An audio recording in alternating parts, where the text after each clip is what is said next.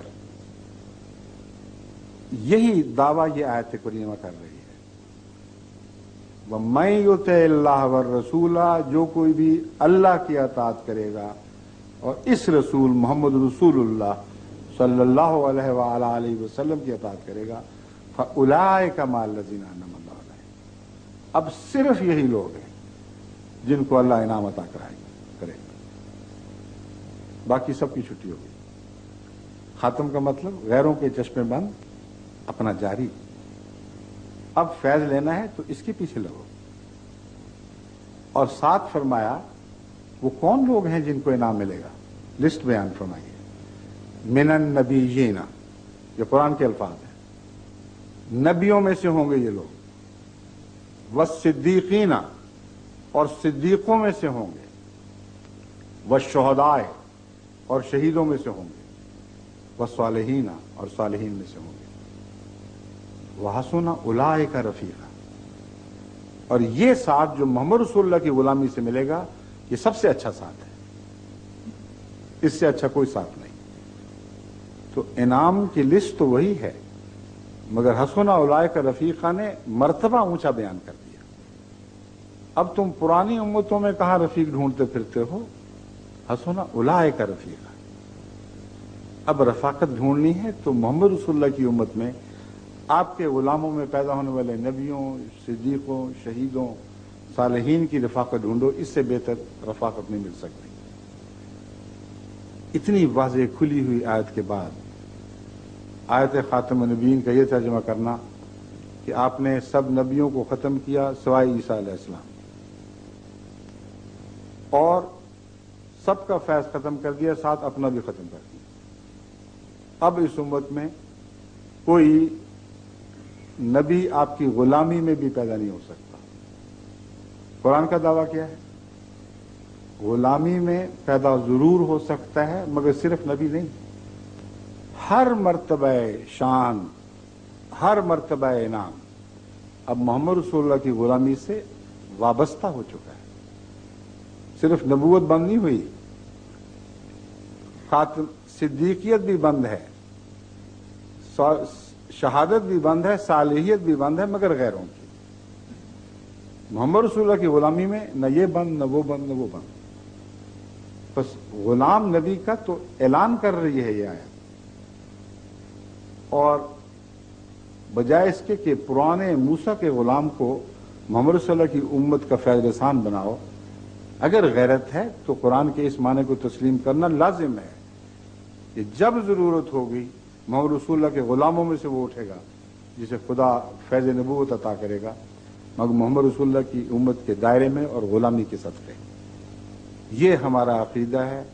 اگر یہ نعوذ باللہ من ذالک حق کے رسول ہے تو پھر اس عقیدے کو پکڑے رکھیں کہ محمد رسول اللہ کی امت میں تو سب ناکام ہو جائیں گے، موسیٰ کا غلام ڈھونڈنا پڑے گا، نیا قرآن لے کے آئے گا، یعنی دوبارہ قرآن نازل ہوگا، اور آخری فیض رسان جو دنیا دیکھے گی وہ عیسیٰ علیہ السلام ہوں گے.